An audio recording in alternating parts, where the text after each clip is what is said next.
Just relax. Hold it in. Just relax. Peter. Okay, one more. One more. Just move. Right back. Kit, yes, either not. 1 second, sir. All right. Bring everybody in. Okay, You're in. we good to go? We good to go? We good to go? Go ahead, sir. All right, thank you. Mr. President, welcome to Canada. Thank you. It's a great honor. Happy birthday. A few days short. A little bit. A few days short, but didn't have a chance to see you on the day. Happy birthday to the U.S. military as well, 250th, and this is the 50th birthday, if you will, of the G7. This marks the 50th birthday of the G7, and the G7 is nothing without U.S. leadership, and your personal leadership of the United States, many issues. Geopolitics, economic, technology, and working hand in hand with the United States, Canada and the United States, and the other G7 partners with your leadership. I'm very much looking forward to the meeting and grateful to have you. Thank you very much, Mark. I appreciate it, and we've developed a very good relationship, and we're going to be talking about trade and many other things. And we have a whole group of people, some traders and some other people. I see my top economy people. But we have a very talented group of people, and you do too, and I know they work together very well. I look forward to that. The G7 used to be the G8.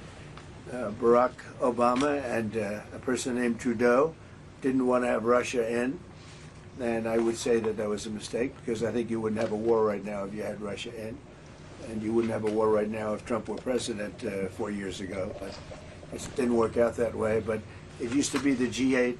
And now it's, I guess, what's that, 8 years ago, it switched over.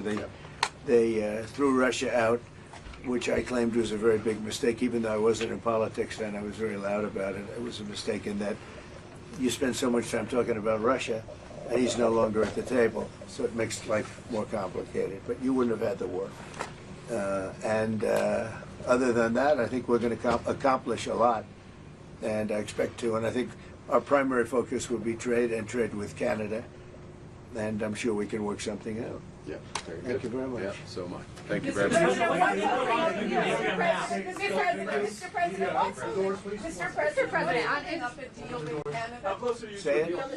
What is holding up a deal with Canada from your perspective? It's not so much holding up. I think we have different concepts. I have a tariff concept, and Mark has a different concept, which is something that some people like. But we're going to see if we can get to the bottom of it today. I'm a tariff person. I've always been a tariff. It's simple, it's easy, it's precise, and it just goes very quickly. And I think Mark has a more complex idea, but also very good. So we're going to look at both, and we're going to see what we're going to come out with something. Hopefully. Mr. President, do you think a deal is achievable within days, within weeks? Is there that kind of runway? Yeah, it's achievable. Both parties have to agree. Yeah, sure. Mr. President, have you heard any signals or seen any messages from intermediaries that Iran wishes to de-escalate the conflict? Yeah. What have you heard? What have you heard from the Iranians? They'd like to talk, but they should have done that before. I had 60 days, and they had 60 days, and on the 61st day, I said, we don't have a deal. They have to make a deal, and it's painful for both parties, but I'd say Iran is not winning this war, and they should talk, and they should talk immediately before it's too late. And what would you say, in your opinion, what would it take for the U.S. to get involved in this conflict militarily? I don't want to talk about that. And you mentioned Putin. Do you think that he should have a seat at the G7 today, that it should be the G8? I'm not saying he should at this point, because too much water's gone over the dam, maybe. But it was a big mistake. Obama didn't want him, and the head of your country, the proud head of your country, didn't want him. This was a big mistake. You wouldn't have that war. You know, you have your enemy at the table. Even I don't even consider him. He wasn't really an enemy at that time. There was no concept. If I were president, this war would have never happened. But likewise, if he were a member of what was called the G8 at that time, it was always the G8. You wouldn't have a war right now. Why not? What material support and what intelligence support are you providing Israel? We've always supported Israel. We have for a long period of time, strongly. And Israel's doing very well right now. Why not have China What at do the you make of G8? Canada's Why not have defense China here, the spending? biggest economy in the world after the United States? Well, it's not a bad idea. I don't mind that. If somebody wants to suggest China coming in, I think we suggest. But you want to have people that you can talk to. You know, they don't talk. Putin speaks to me. He doesn't speak to anybody else. He doesn't want to talk because he was very insulted when he got thrown out of the G8.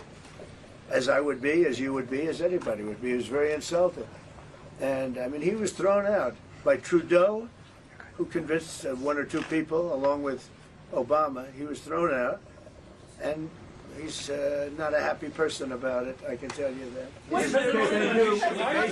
basically doesn't even speak to the people that throw him out, and I agree with him. Go ahead. Well, on immigration, why are you ordering ICE to target Democratic inner cities? What's behind that? I don't know what you're saying. You did a post last night where you said you want ICE to really target Democratic. Yeah, I want them to focus on the cities because the cities are where you really have what's called sanctuary cities, and that's where the people are. I look at New York, I look at Chicago.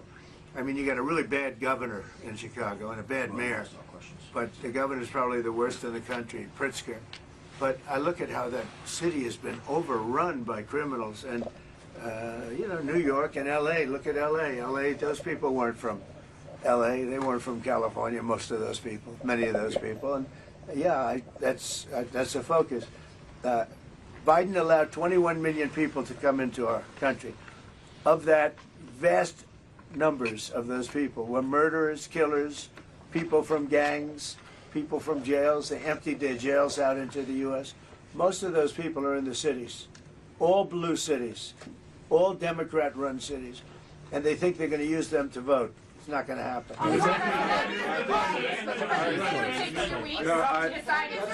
That's it. Thank you. If you don't mind, just I'm going to exercise my role, if you will, as G7 chair, since we have a few more minutes with the president and his team, and then we actually have to start the meeting to address some of these big issues. So Thank you. Thank you. Thank you, media. Let's go. Go. Out. Thank you. That's it. That's it. Thank you very much. Out. Go, guys. Out. Thank you. Katie, let's go. Out. They don't want to. Thank you. Okay. Mr. President, are you seriously considering guys are headed out? Let's go. Thank you very much. Okay. Let's go. Here we go.